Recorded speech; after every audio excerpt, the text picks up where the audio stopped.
지난 주간에 우리 여러 성도님들이 기도해 주셔서 우리 노회 교역자 수련회를 다녀왔습니다.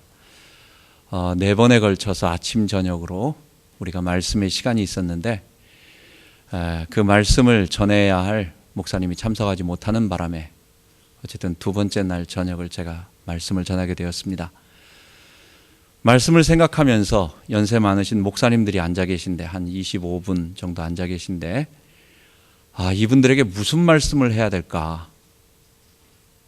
제가 부담된다고 하지 말자고 다른 분 계시지 않냐고 하고 회장님한테 말씀드렸더니 그냥 은혜 받으려 하는 게 아니고 다 이렇게 앉아서 잠깐 지내려고 하는 거니까 부담 갖지 말고 편안하게 하라고 그런 말씀을 해주셔서 제가 기도하면서 하나님, 제가 어떤 말씀으로 우리 목사님들하고 같이 말씀을 나눌까요 하다가 3가지를 계속 마음속에 생각을 했습니다. 하나님, 그분들에게 한번 그냥 로마서를 한번 암송을 할까요? 아니면 그분들에게 5장부터 8장까지 나오는 이 구원이라고 하는 구원의 현재에 관한 얘기를 할까요? 아니면은 내 개인에게 가장 큰 충격이 됐던 로마서 10장 9절 10절 그 말씀을 할까요? 그걸 둘째 날 오후 내내 3가지를 놓고 계속 기도하다가 하나님께서 그냥 그러면 너에게 말씀했던 로마서 10장 말씀을 가지고 한번 목사님들에게 간증을 한번 해봐라, 그런 말씀을 주셔서 제가 그것을 하게 되었습니다. 제가 전에 어떤 분을 진지하게 예수를 영접시켰는데 그분에게 예수님을 소개했어요. 그분에게 예수님을 말씀하고 내가 확인하고 예수님이 이런 분이시고 예수님이 이런 일을 위해서 죽으셨고 그 예수님이 정말 계시는데 그 예수님이 당신을 위해 죽으셨는데 그 예수님을 믿겠습니까?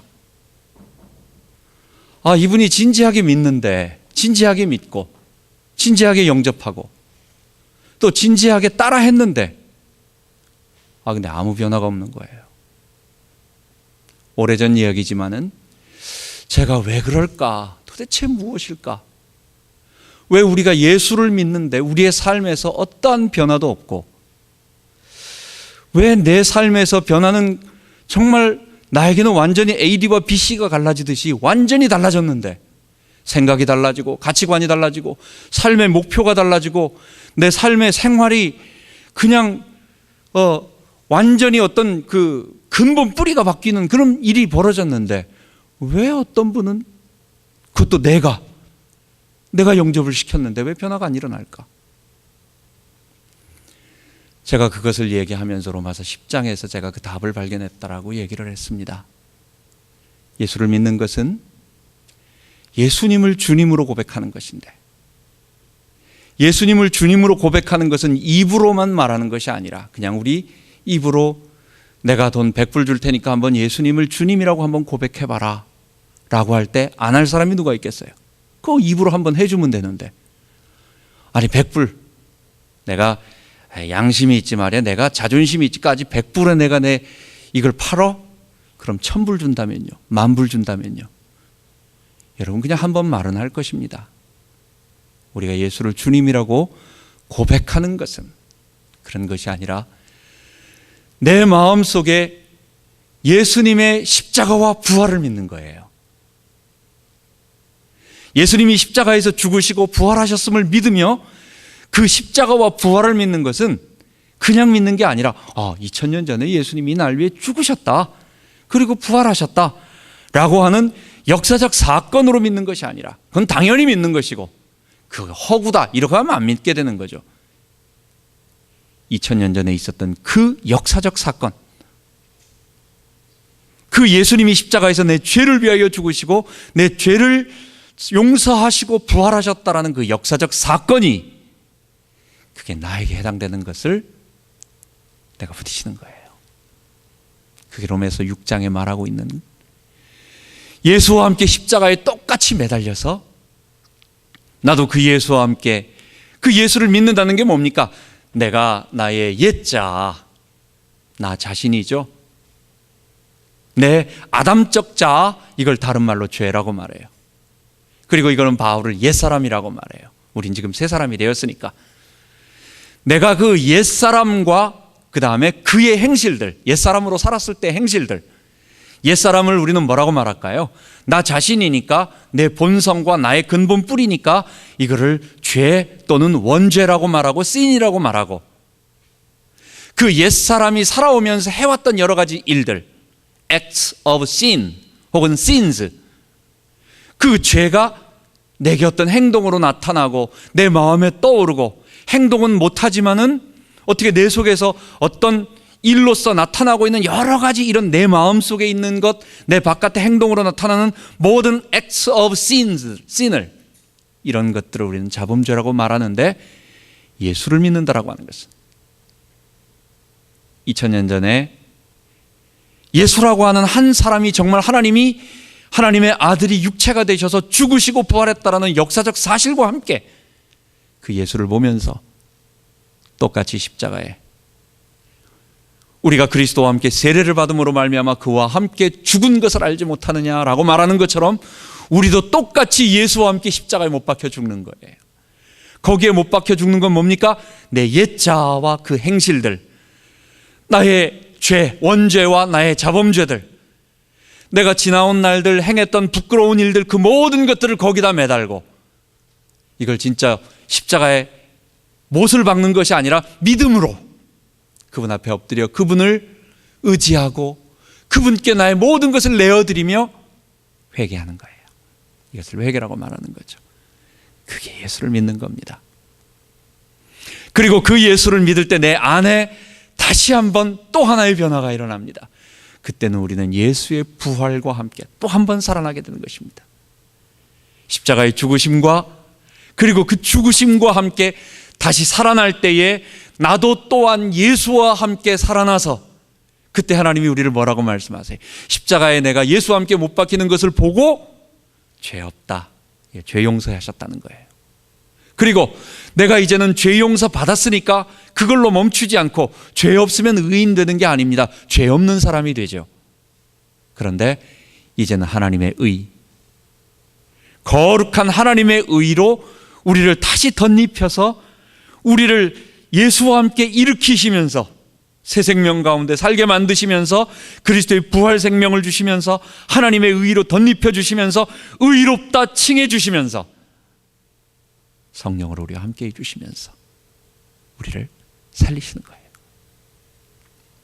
예수를 믿는다라는 것은 그냥 예수만 믿는 것이 아니고, 두 번째, 예수가 십자가에서 죽으시고 부활하셨다는 역사적 사실은 당연히 믿지만 거기에 머무르는 것이 아니고 뭡니까? 나도 똑같이 예수와 함께, 우리 주님과 함께 그분의 십자가 앞에 나와 나의 모든 옛자와 그리고 나의 옛자와 그 행실들을 못 받고 뉘우치고 회개하고, 그 다음에 우리 주님께서 내게 주시는 그 빛의 갑옷, 의의 갑옷, 의의 열매들, 그 새 사람이 되는 것을, 하나님의 의를 덧입는 것을 예수를 믿는다라고 말하는 것입니다. 이 예수를 믿는 사람이 그에 살아가면서 하는 행동이 뭐냐? 그게 바로 예수를 주로 고백하면서 살아가는 것입니다. 나는 내가 주인이 아닙니다. 나는 예수님이 나의 주님이십니다. 나는 예수님의 신하요, 나는 예수님의 종이요, 나는 그 예수를 보내신 우리 아버지 하나님의 백성이요, 나는 예수 우리 왕을 섬기는 신하입니다 라고 고백하면서 그분께 순종하고 그분께 복종하고 그분의 말씀을 따라가고 그분의 바른 길을 따라서 걸어가는 것, 이것이 예수를 믿는 사람이고 이것이 구원받은 사람이고 이것이 하나님의 백성이라고 말하는 사람입니다. 45분 정도 말씀을 쭉 나누는 동안 우리 목사님들이 많은 여러 가지 것들을 같이 나누면서 아주 귀중한 은혜가 되었습니다. 저는 이 사실이 저에게는 너무너무 행복하고, 이 예수의 귀한 진리, 우리 교회가 이 십자가에 달려 죽으신 예수와 그리고 죄 용서 받은 뿐만 아니라 그리고 다시 그리스도와 함께 일으키실 때 의롭다 칭하심을 받아서, 구원의 과거는 이미 지나갔고 예수 믿는 순간, 그리고 구원의 미래는 우리 주님 재림하실 때 영광의 모습으로 우리가 다 호련히 변화할 것이고, 그 처음과 그 마지막은 완전히 결정되어 있고 우리가 할 수 있는 게 없어요. 우리는 다 누굽니까? 영광의 주님의 모습을 바라볼 사람들, 그 변화되어 있는 부활하신 그리스도와 똑같이 우리도 부활해서 우리도 영광스러운 저와 같은 모습으로 다 화하여 변화되어서 살아갈 사람들, 그 주님의 심판대 앞에 빛나는 광채나는 모습으로 주님께서 졸업하는 아이들 한 사람 한 사람들을 다 불러서 교장, 그 학교 프레지던트가 졸업장을 주면서 허그해 주듯이 우리를 다 불러줄 그날을 바라보면서 우리는 살아가는 사람들. 그러면 지금 우리는 뭐냐? 구원의 현재. 그 처음과 마지막은 분명하기 때문에 오늘 구원의 현재를 주님과 동행하며 살아가는 사람들, 이 진리를 계속해서 우리가 여러 사람들이 알 수 있도록 모든 방법을 통해서 이 말씀을 더 확인시키고 개발하고 더 조직화하고 해서 우리가 이 말씀을 더 이 지역과 온 세계와 모든 사람들에게 이 복음의 말씀을 전하는 것이 우리 교회라 사명이라 이렇게 생각하고 기도하고 왔습니다. 그래서 우리는 지금 어디를 사느냐? 우리가 지금 3번에 걸쳐가지고 계속 구원의 현재라는 말을 쓰고 있어요. 제 마음속에 구원의 현재라는 말이 강력하게 지금 들어오고 있습니다. 구원의 현재는 어떤 곳입니까? 아브라함 이야기할 때에 그는 이 땅에서 외국인과 나그네로라 하는 말을 들은 사람이었습니다. 그도 하나님께서 먼 미래에 너를 통하여 많은 민족이 일어나고 애굽 하수로부터 큰 강 유브라데까지 이 가나안의 큰 땅을 너에게 줄 거다라고 약속을 했지만 아브라함은 그의 일생에 그것을 직접 체험하지 못하고 겨우 하나 하나님의 약속을 보고 나서 겨우 25년 만에 아들 낳고 그 아들이 또 아들을 손자를 낳을 때까지는 60년. 그래가지고 아브라함은 그렇게 그 오랜 기간 동안 그의 자녀라고 하는 것은 손자 야곱이 15살 될 때까지 175세에 죽었으니까 하나 보고 땅도 얻지 못했습니다. 그의 삶은 뭐냐? 외국인이다. 여기 어디에 돗자리 깔고 내 땅이다 라고 선언하며 이렇게 좀 편히 쉴 만한 곳이 없어요. 우리 사람들이 왜 집을 살려고 합니까? 이사 좀 안 가고 싶어서 자꾸만 렌트비를 올려가지고 자꾸만 이제는 어쩔 수 없이 내 의사와 상관없이 이사를 가야만 하는, 나는 더 살고 싶어도 살지 못하게 어떻게 갈 수밖에 없는 이런 상황들이 자꾸 힘들어지니까 그냥 나도 좀 그냥 내 것으로 생각을 하고 편안하게 누구 구속받지 않고 한 곳에 좀 정착하고 싶다, 안정되고 싶다. 여러분, 기본적인 배경 마인드는 그겁니다. 그런데 아브라함은 일생 동안 외국인, 이민자, 이방인, 나그네, 그에게 뭐가 필요했겠어요? 믿음으로 인내가 필요한 것입니다. 먼 미래를 바라보며 소망을 가지고 인내하는 그것, 평생 그는 인내하며 하나님의 응답이 가끔가다 나타나고 하나님의 응답이 그에게 나타나셔서 말씀하지만 그의 삶 속에서는 보이는 것은, 손에 잡히는 것은 없는 그런 생이 그에게 있어서 구원의 현재였습니다. 지난 시간 요한 1서에 보면 결국은 믿음으로 이 세상과 싸우라고 하는 또 말씀이 나왔고, 결국 우리가 믿음이 세상을 이긴다고 말했고 그 믿음이 세상을 이기는 방법이 기도라고, 그를 향하여 우리의 가진 바 담대한 것이 이것이니 그의 뜻대로 무엇을 구하면 우리가 들으심인 줄 알미라. 무엇이든지 구할 때 주님께서 왜 기도하라고 했을까요? 답답한 일이 많이 생긴다는 거예요.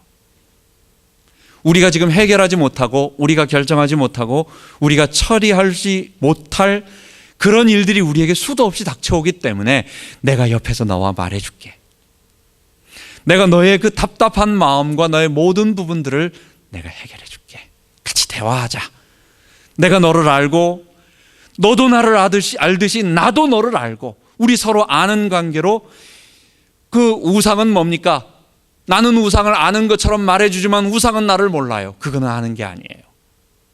그런데 하나님은 자녀를 알듯이 눈동자처럼 살피시면서 그가 필요한 모든 것들, 기도하는 것들을 응답해 주시겠다고 말씀해 주신 것입니다. 여러분, 오늘 본문에는 또 계속해서 나옵니다. 지금 바울과 또는 신약의 사도들과 모든 사람들의 성경을 보면 두 가지로 나눠집니다. 전반부 부분은 교리라고 말할 수 있는 복음. 복음이라는 것은 예수님의 십자가로 말미암아 우리가 어떻게 됐느냐, 왜 우리가 구원을 받게 됐느냐, 십자가의 의미가 뭐냐, 하나님이 우리를 의롭다라고 칭해 주신 것이 뭐냐라고 하는 것을 전반부에는 이렇게 설명을 해줍니다. 그리고 나서 후반부에 뭘 얘기하냐면, 그러니까 성도는 이렇게 살아야 된다라고 말하면서 우리의 삶이 만만하지가 않고 성도의 삶이 녹록하지가 않기 때문에 성도가 낙심할 수가 있고, 또 성도가 교회에서 여러 가지 어려움이 있을 수가 있고, 성도가 물질의 어려움을 당할 수가 있고, 성도가 분을 낼 수도 있고, 성도가 여러 가지 맞는 곳에 이렇게 해라, 너 좀 참아라, 아니면 이웃 사람에게 좀 더 관심을 가져라 라고 말하면서 이런 모든 것들을 종합적으로 말할 때 이것을 영적 싸움이라고 말하는 것입니다. 예수 믿고 나서 다 끝나버렸으면, 예수 믿고 나서 아무 문제가 없이 편안하게 그냥 파라다이스에서 문제없이 그냥 가만 놔둬도 다 좋아가지고 막 웃으면서 막 그러고 다닌다면 뭐 그런 말 할 게 뭐 있겠어요. 구원받았다 하고 아무 말도 필요 없는 거예요. 그런데 성도들에게는 어려운 일이 닥치니까 자꾸만 낙심하고 과거로 돌아가려고 하고, 자꾸만 이상한데 사도들이 가르쳐준 말이 그게 아닌데 왜 이렇게 됐지? 라고 자꾸 의심하고 절망하고, 또 이런 과거로 돌아가는 일들이 있으니까 그것을 경계하고 경책하고 그것을 낙심하지 않도록 이끌어주는 것입니다. 그래서 오늘 우리는 영적 싸움이라고 하는 부분을 가지고 바울이 말하는 이 중요한 부분들을 다시 한번 보도록 하겠습니다. 바울은 우리들에게 에베소서에 두 가지를 이야기하고 있습니다. 첫 번째가 뭐냐면 우리의 영적 싸움의 대상이 있다는 것입니다. 싸움이라고 하는 것은 우리를 대적하는, 우리를 공격하고 우리를 어떻게든지 넘어뜨리려고 하는 그런 존재라는 것입니다. 그 존재가 둘이라는 거예요. 에베소서 6장, 오늘 읽은 본문에는 사단이라는 명칭으로 나오고, 그리고 4장부터 5장까지에 나오는 전반부에 나오는 이런 부분들에 대해서는 우리 자신을 이야기하고 있습니다. 즉, 나 자신, 이걸 다른 말로 우린 죄라고 말해요. 여러분, 죄라고 하는 것은 인격이 아닙니다. 죄라고 하는 것이 그냥 뚝 떨어져 가지고 하늘에서 이렇게 둥둥 떠다니면서 나를 괴롭히고 있는 어떤 지정의를 가진 나와의 별개의 어떤 또 다른 존재가 아니에요. 그 죄라고 하는 것은 내 속에 들어와서 내 인격을 다 비틀고 그 다음에 파괴시키고 하나님의 형상을 훼손시키고, 그래서 나로 하여금 죄에 오염되어진 행동들과 죄인으로서의 행동을, 그러니까 나와 완전히 결합되어 버려 있기 때문에 이 죄는, 그래서 그 죄가 나를 집어삼키고 있는 거예요. 본래 인간에게서 그 죄가 나를 집어삼키기 때문에 이 죄 하면은 결국은 뭘 말하느냐, 죄로 오염된 나 자신을 말하는 것입니다. 그렇다고 한다면 우리는 지금 현재 인간, 모든 인간들은 죄인이기 때문에 그냥 나 자신 이렇게 말할 수도 있고, 옛사람이라고 말할 수도 있고, 옛자라고 말할 수 있는 것입니다. 사도들이 우리들에게 가르쳐준 계시, 성도들에게 잊지 말라고 하는 거예요. 지금 여러분, 우리가 삶을 살아가 보면서 우리의 당장 해결할 것이 얼마나 많습니까? 저 자신에게도 이것저것 필요한 것들이 많이 생기고, 또 처리해야 할 것들이 여러 가지가 있고, 아이들 학교 문제, 자동차 문제, 이런 문제들이 우리에게는, 우리 각자 다에게 많은 일들이 계속 일어나고 있어요. 우리는 거기에다가 정신을 팔려가지고 그것 하나, 지금 하나 막으면 조금 있다가 또 이거 오고 이렇게 정신이 없는데, 바울이 우리들에게 얘기하는 것은, 야, 지금 그것도 중요하지만 그거는 어차피 살아가면서 계속 오는 거니까 그거보다 더 중요한 게 있다. 우리가 영원한 미래에 머지않아 우리 주님 오실 때에 우리가 영광스러운 모습으로 다 변화될 텐데, 그때 우리 주님의 얼굴을 배우기 전까지 구원받은 우리 성도가 이 땅에서 살아가는데 너 계속 실패하지. 잘못하면 우리 낙심하고 또 절망 가운데 빠지고 또 너무 많은 뒤로 물러나서 침륜에 빠져서 어려움 당하고 이런 일 한다. 그러니까 영적 싸움을 싸우되 너의 대적이 있다는 걸 잊지 말아라 라고 강조해 주는 것입니다. 그 첫 번째 대적이 다른 것이 아니라 바로 나 자신인 것입니다. 우리 속의 옛 자아는 우리를 끊임없이 넘어뜨리려고 합니다. 여러분, 나를 믿지 마세요. 나라고 하는 것은 여러분 자신을 말하는 것입니다. 그렇다고 무슨 의심병같이 편집증같이 막 맨날 의심하면서 하라는 그런 것이 아니라 과신하지 말라는 거예요. 나는 이 정도면 돼. 나는 이 정도면 어떤 뭐에도 넘어가지 않아. 내가 다른 사람은 못 믿지만 그래도 나는 믿을 수가 있어. 여러분, 나 자신을 불신하고 아무것도 믿지 말고 절대 불신에 빠져라라는 얘기가 아니라, 다시 말씀드립니다, 내가 강하다고 과신하지 말라는 거예요. 베드로는 예수님을 위하여 정말 죽으려고 한 마음을 가지고 있었습니다. 그는 정말 예수님을 사랑하는 사람이었습니다. 그런데도 위기가 닥치니까 자기도 모르게 한 번도 아니고 똑같이 3번이나 예수님을 모른다고, 나하고 상관없는 사람이라고 부인까지 했습니다. 여러분, 우리 삶에서 나도 모르게 어떨 때는 내 속에서 깜짝 놀랄 만한 생각들이 내 속에서 떠오르는 것을 알게 돼요.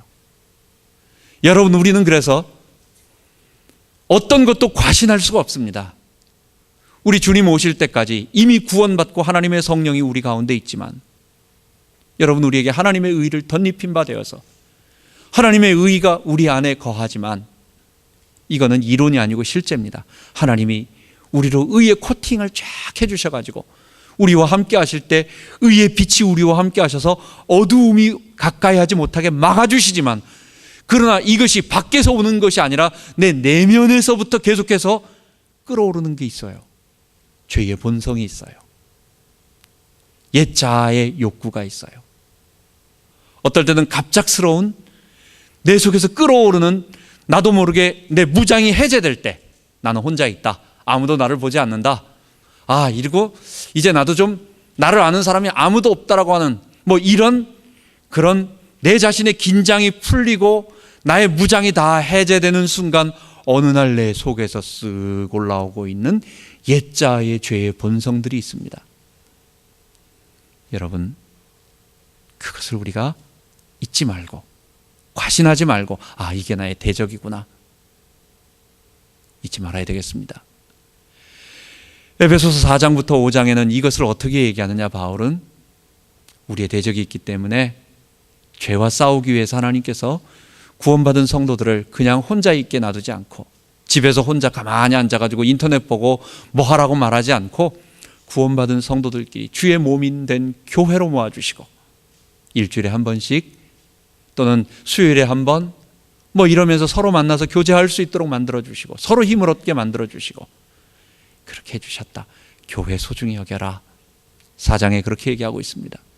주님께서 교회를 세우셨기 때문에 또 그 교회가 이방인들과 함께 오직 우리만 잘났고 다른 사람들은 좀 이상하고라고 배타적인 교회, 유대인의 교회가 아니라 모든 사람들, 남자, 여자, 그리고 종이나 자유자나 헬라인이나 또는 유대인이나 아무 상관없이 모두 다 하나 될 수 있는 공동체로서의 교회, 주님이 세우셨고, 그 안에 목사와 사도와 선지자와 그리고 교사와 이런 사람들을 세웠으니까 그분들의 직분을 존중하면서 교회 잘 유지해라.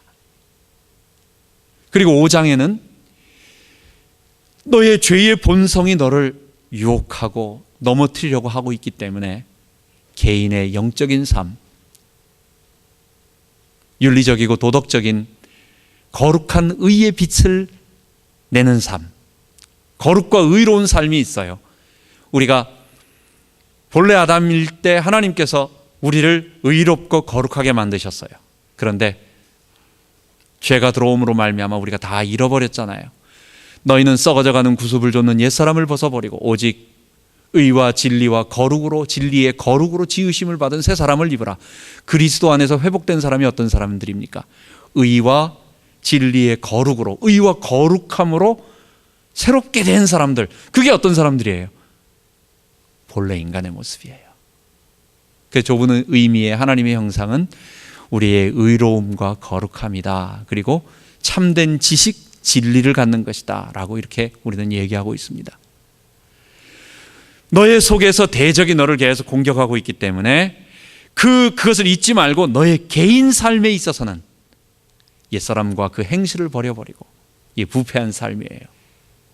그런 삶 가지 말고 의와 거룩의 삶으로 살아갈 수 있도록, 이건 사람들은 뭐라고 말하느냐, 이런 삶을 우리는 의와 거룩의 빛의 의로움 가운데 거하는 삶 이렇게 말하지만 그 바깥의 사람들은 윤리적인 삶이다, 도덕적인 삶이다 이렇게 말하는 겁니다. 사람들은 그렇게 말합니다.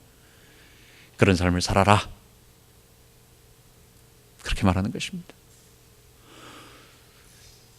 바울은 우리들에게 또 한 가지를 말하고 있습니다. 우리의 대적이 또 하나가 있어요. 그게 바로 사단입니다. 이 사단은 우리를 끊임없이 공격하고 타락시키고 우리로 하여금 낙심하게 만들고 우리로 하여금 자꾸만 뒤를 돌아보면서 후회하게 만들고 내가 옛날에 그러지 말았을걸, 그때 그랬을걸 라고 이미 지나가 버린 과거에 대한 후회를 계속하게 만들고, 그 과거에 대한 후회는 어떻게 만듭니까? 오늘 우리의 삶에 대해서 낙심하게 만듭니다. 그랬구나 라고 모든 힘을 다 빼버리고 낙심과 절망하게 만들고, 그럼 미래가 어떻게 되는 거예요? 두려워지는 거예요. 소망이 없어지는 거예요. 그래서 미래에 대한 염려와 걱정과 두려움에 잡힘으로 말미암아 하나님의 백성은 우리 위에 하나님이 계신데,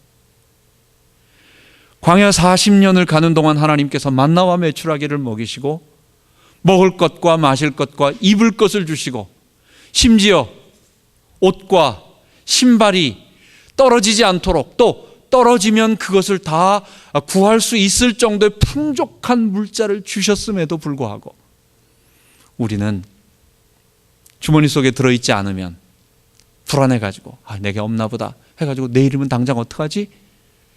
하나님 보고 힘을 얻고 그 하나님 보고 달려가기보다는 없는 이것을 보고 두려워하며 떠는 그런 우리의 모습 있기 때문에 바울은 우리들에게 말하는 것입니다. 너의 대적이 너를 지금도 시험하고 너를 지금도 공격하고 유혹하고 있으니까 거기에 넘어서지 말라고, 거기에 절대 넘어가지 말라고. 사단이 우리를 공격하는 가장 큰 무기 중에 하나가 두려움입니다. 그 두려움은 다른 말로 말한다면 미래에 대한 하나님의 인도를 믿지 못하는 것입니다. 하나님은 우리에게 희망과 기쁨과 소망을 줍니다. 근데 사단은 언제나 자기 백성을 이끌어가는 방법이 두 가지예요. 하나는 분노. 그래가지고 어떤 강한 운동, 그것도 심한 반대 운동, 데모라든지 어떤 그런 막 격한 운동을 할 때에는 거기에서 우리가 사랑하자, 이웃을 사랑하자 이런 구호 갖고는 사람들이 움직이지 않아요. 욕을 하는 겁니다. 사람들 마음속에 있는 그 분노를 극대화시키는 겁니다. 그래서 상대방에 대한 저주와 증오의 마음이 극도로 타오르게 만들므로, 북한에서 늘 하는 말이 원수의 각을 뜨자는 거 아니에요. 각을 뜨는 게 뭡니까? 산산조각을 내가지고 토막을 내가지고 각을 뜨는 거예요.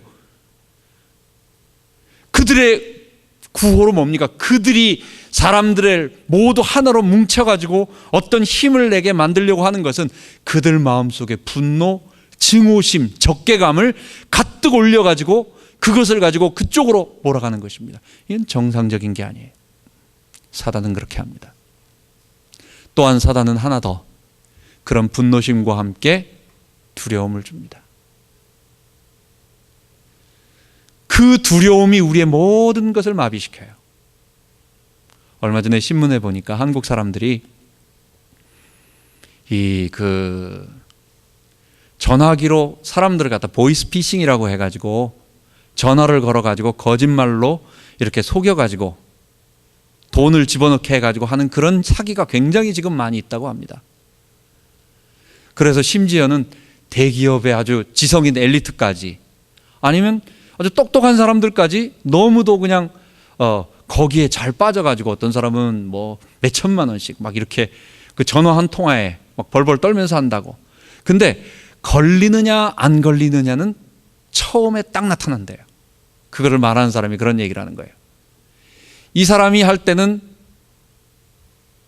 나 어느 지검의 어느 검사인데 당신이 지금 중요한 일에 연루되어 있기 때문에 지금 큰일 났다. 이렇게 먼저 겁을 딱 주는 거예요.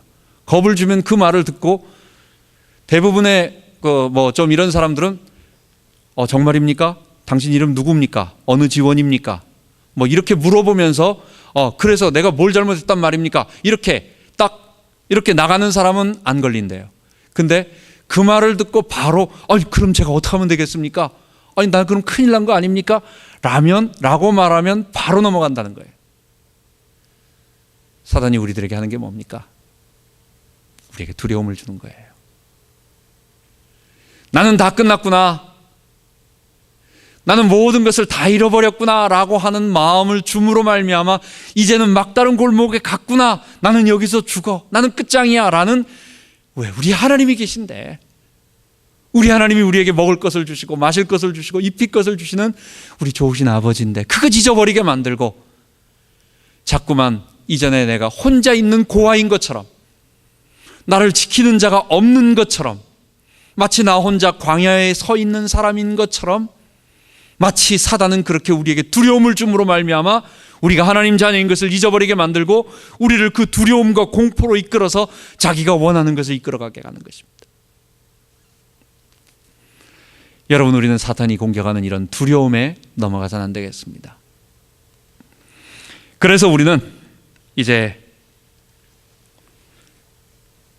적용 말씀처럼 구원의 현재와 영적 싸움, 하나님의 전신갑주를 입어야 되겠습니다.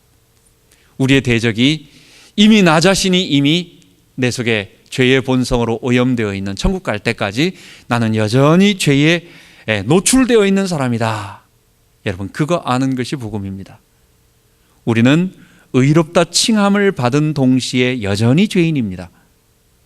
좀 더 생생하게 말한다면 우리는 의롭다 칭함 받은 죄인인 것입니다. 우리는 현재 죄인의 모습을 가지고 있지만, 죄의 본성을 가지고 있지만 하나님께서 죄 없다 용서해 주시고, 뭐 때문에? 십자가에 달려 죽으신 예수와 함께 너도 못 박혔기 때문에, 너도 너의 옛자아와 그리고 너의 그 행실들을 못 받고 회개하고 뉘우치고 돌아오고, 그리고 주의 의의 빛을 네가 받아들이기로 주님 앞에 나왔기 때문에, 그것 때문에 내가 너를 죄 용서하고 그 다음에 그리스도가 너와 함께 할 거야 라고 의로운 백성이라고 칭해 주셨다는 것을 잊지 말아야 될 것입니다. 여러분, 우리에게는 하나님의 전신갑주라고 해서 오늘 에베소 6장에 바울은 말하고 있습니다. 아무래도 우리의 아머, 무장이죠. 우리의 무장은 뭐로 여기는 표현하느냐? 아마 지금 이 시대 같으면 뭐라고 표현을 할까요? 전쟁을 하는 사람들이니까 아무래도 투구, 헬멧, 그죠? 헬멧. 가슴 이런 것들은 흉배 뭐 이런 것보다는 방탄조끼, 방탄조끼. 군인 신발 같은 거는 워카, 군인 군화 이런 거. 이런 정도의 얘기. 칼을 갖고 쓰지 않겠죠. 총이라고 표현을 하겠죠. 요즘은 이런 것들. 그러나 1세기 그 당시의 사람들이 이해할 수 있는 그런 표현으로 바울은 얘기를 합니다.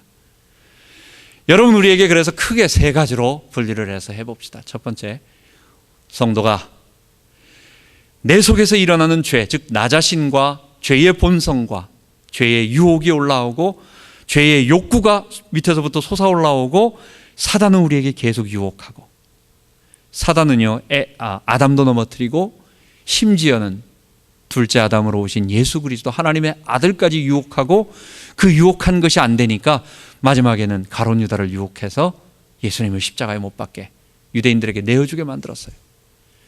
사단은 그의 일생 동안 나타나서 하는 짓은 뭔 짓이냐?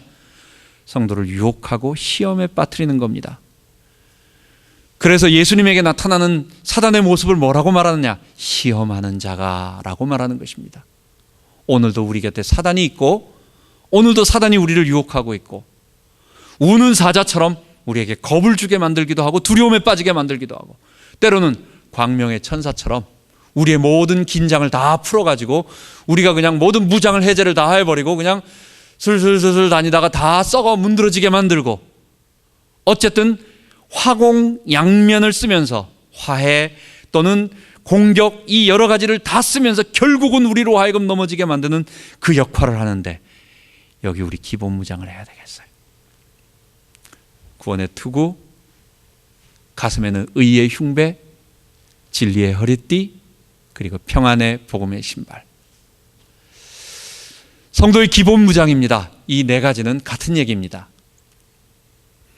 여러분, 우리는 하나님의 말씀으로 진리에 굳게 서 있어야 되겠습니다. 진리가 너희를 자유케 하리니. 여러분, 진리가 우리를 자유케 한대요. 어떤 자유입니까? 아들이 너를 자유케 하면 너희가 참으로 자유하리라. 그 진리는 바로 아들이었습니다. 그런데 그 진리가 어떤 죄입니까? 어디서 자유케 하는 것입니까?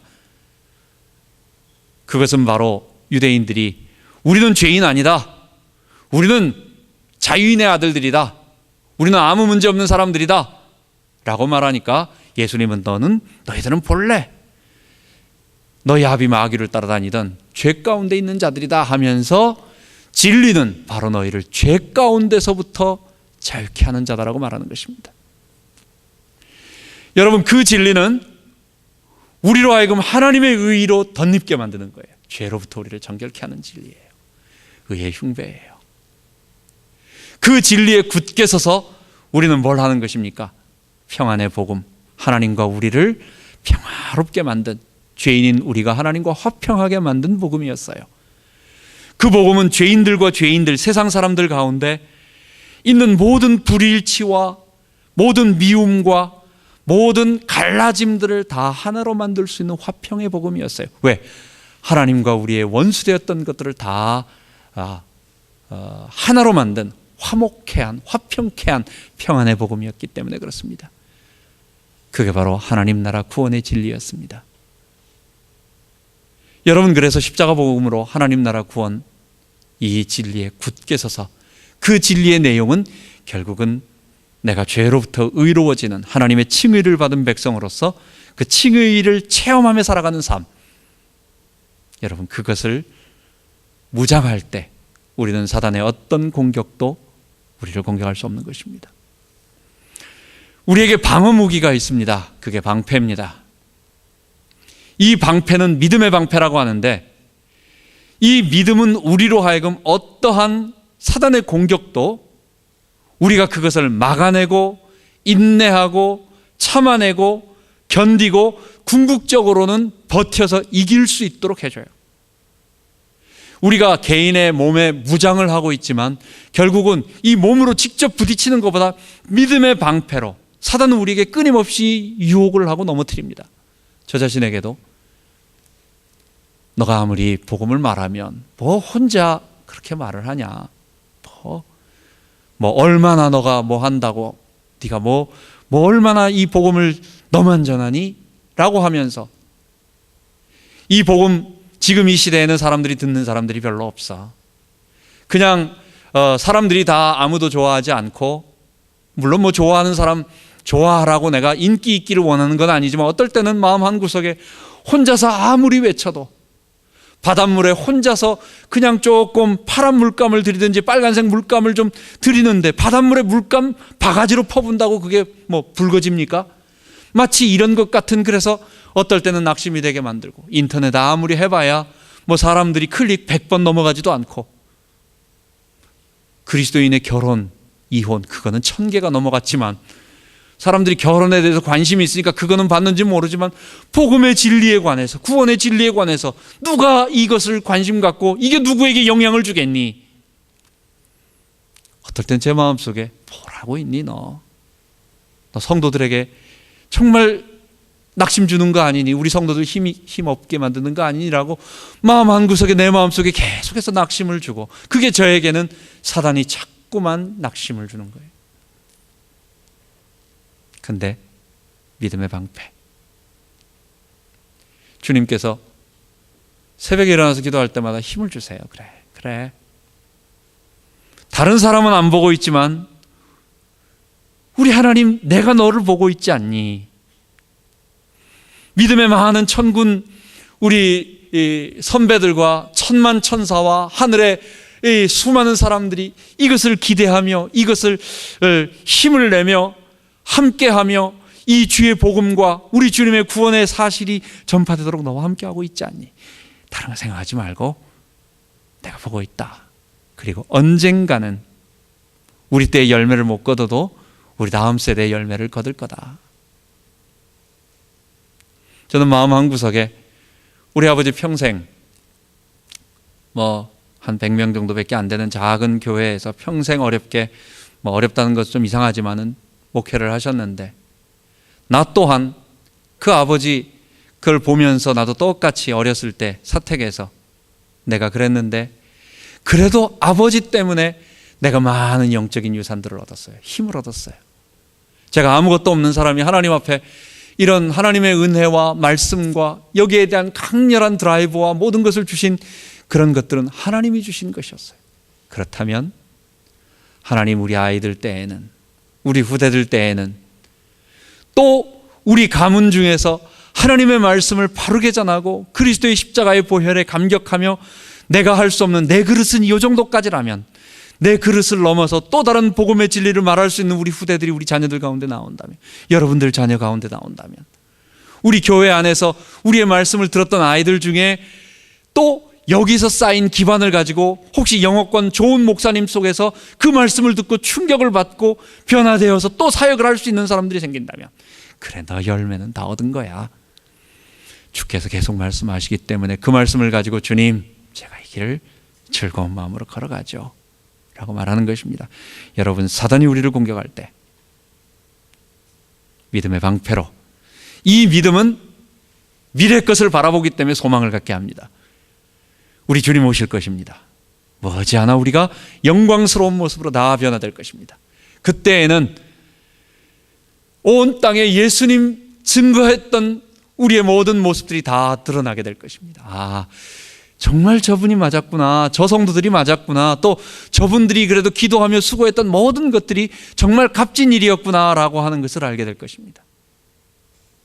그래서 우리는 인내할 수 있어요. 소망을 가지고 인내할 수 있어요. 기본 무장은 구원의 진리로 단단하게 서고, 그 다음에 우리의 방패 믿음을 가지고 소망을 가지고 참고, 마지막 말씀의 검과 그리고 기도하는 능력인 것입니다. 장로님 기도하셨던 것처럼 이제 동성연애 문제가 완전히 법으로, 세상 법정에서 이제는 합법화가 되어버렸습니다. 여러분, 세상이 합법이라고 해봐야 하나님 앞에서 그게 합법이 될 리는 없겠죠. 근데 앞으로 세상 사람들이, 왜? 사람들은 시대 정신이 있기 때문에 이 사람들의, 모든 사람들의 기준은 합리적인 이성과 그 다음에 모든 사람들이 공감을 해가지고 정의해 놓은 헌법의 기준에 맞춰서 그 법리적으로 해석을 하는 것입니다. 그러니까 거기에 해석에 따라서 모든 사람들이 원하면 결국은 법이 뭡니까? 이 사람들을 위한 것이에요. 그럼 이 사람들이 원하는 게 뭡니까? 그럼 거기에 맞춰서 가는 거예요. 동성애를 그대로 인정해 주니까 결혼 자체를 완전히 부부가 돼가지고 이제는 아예 여러 가지 특권들, 결혼하기 이전에도 동성애를 해가지고 사는 사람들이 많이 있었어요. 근데 그 사람들은 제가 가만 보니까 두 사람이 벌어가지고 세금도 2배로 내고 혜택 그런 게 없는 거예요. 근데 결혼을 하면 두 사람이 번 것이 한 사람의 것이 되고 텍스와 재산과 모든 이런 것이 혜택이 많이 있나 봅니다. 이제 그걸 인정해 주면 여러분 어떻게 되는 겁니까? 그 다음부터는 이제 다음 단계가 기다리고 있습니다. 사람들이 기대하는 거예요. 이제는 한 사람만 결혼하지 말고 다혼입니다. 일부 다처나 일처 다부나 다혼이 이제는 됩니다. 그 다음에는 어린아이하고 소아하고 결혼하는, 이게 지금은 좀 우리가 도저히 말이 안 되지만은 더 나아가면은 아동하고 결혼. 내가 쟤를 사랑하는데, 쟤도 나를 사랑하는데, 사랑한다는 말 앞에 우리는 행복을 추구할 권리가 있다라고 하는 어떤 그런 인권으로 얘기를 들어가면서 계속해서 수없는 투쟁을 하다 보면 이제는 소아하고 결혼하고 아이들하고, 적은 아이들하고 결혼하는 문제, 그 다음에 다혼, 여러 명하고 결혼하고, 더 나아가서 내가 내 펫, 애완견을 사랑하는데 이제 한도 끝도 없이 갈 것입니다. 이게 물론 우리 세대 안에 이루어지기는 어렵겠지만은 다음 세대, 한 2세대, 3세대 가면 여러분은 어디까지 갈지 모르는 거예요. 여러분, 무엇으로 우리 아이들에게 이길 수 있게 하겠습니까? 우리가 무엇으로 저항할 수 있겠습니까? 이건 우리의 논리 싸움 갖고 되지 않아요. 하나님의 말씀. 살아계신 하나님이, 인간을 창조하신 하나님이, 아담과 하와를 창조하신 그 하나님이 한 사람과 한 사람의 결혼을 아름답게 만드시고, 그리고 그 결혼을 통해서 축복하시고 가정을 이루게 하시고 그 가정들이 이루게 하셨다라고 하는, 우리가 피조물이기 때문에 창조주의 말씀을 들어야 한다라고 하는 그 절대 기준이 없으면 우리가 어떻게 이겨내겠습니까? 못 이기는 거예요.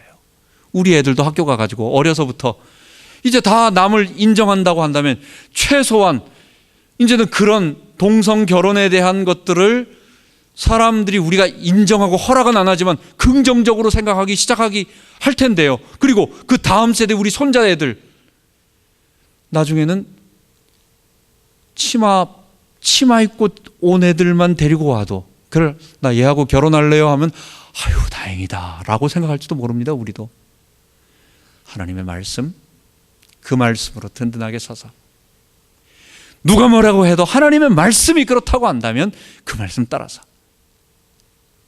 그리고 그 말씀은 우리가 늘 주님 앞에 성령 안에서 기도하는 그 기도의 힘을 가지고 갈 때 그 칼이 능력이 있는 거예요. 그 말씀이 그냥 그 능력이 되는 힘과 함께 나가려는 것은 그 기도하는 것입니다. 여러분, 우리가 잊지 말고 기도하며 말씀을 따라가며 하나님을 의지하며 영적 싸움 속에서 지지 않는 우리 모든 성도 되기 바랍니다. 우리 기도하겠습니다. 하나님 아버지, 우리 구원의 현재는 치열한 영적 싸움이 있는 것 같습니다. 하나님, 내 자신의 이 죄의 욕구가 나를 계속 공격할 때 나는 넘어가지, 나도 모르게 이것을 과신하면 나는 거기에 쉽게 넘어갑니다. 또한 그 정도가 아니라 우리 바깥에 지금도 심지어 예수님까지도 유혹했던 그 시험하는 자 사단이 우리를 계속 공격하고 있는데, 이 모든 것들을 이기기 위하여 하나님, 우리가 기본무장, 이 구원의 진리, 의의 이 말씀, 하나님과 우리를 화목케 한 이 평안의 복음, 십자가 복음으로 하나님 나라 구원을 얻는 이 놀라운 진리를 우리가 잊지 않게 하시고, 하나님, 시험이 올 때마다, 어려움이 올 때마다 믿음을 가지고 소망을 가지고 인내하며 막아내며 견뎌내며 하나님 싸우게 하시고, 그리고 하나님 말씀에 든든히 무장해서, 그리고 기도의 힘을 가지고 이것과 싸우며 승리할 수 있도록 인도하여 주옵소서. 이번 한 주간 동안도 우리의 현장, 삶의 현장에 나가서 또 싸웁니다. 하나님, 보이지 않는 사단이 내 속에서 죄의 본성이 계속 공격하고 우리를 낙심시키고 절망하게 만들고 두려워하게 만들고 걱정하게 만들 때에 하나님이 우리와 함께 하신, 나는 의의 백성임을 잊지 않고 의로 보호받는 백성임을 잊지 않고 살아갈 수 있도록 인도하여 주옵소서. 우리 주 예수 그리스도 이름으로 기도하옵나이다. 아멘.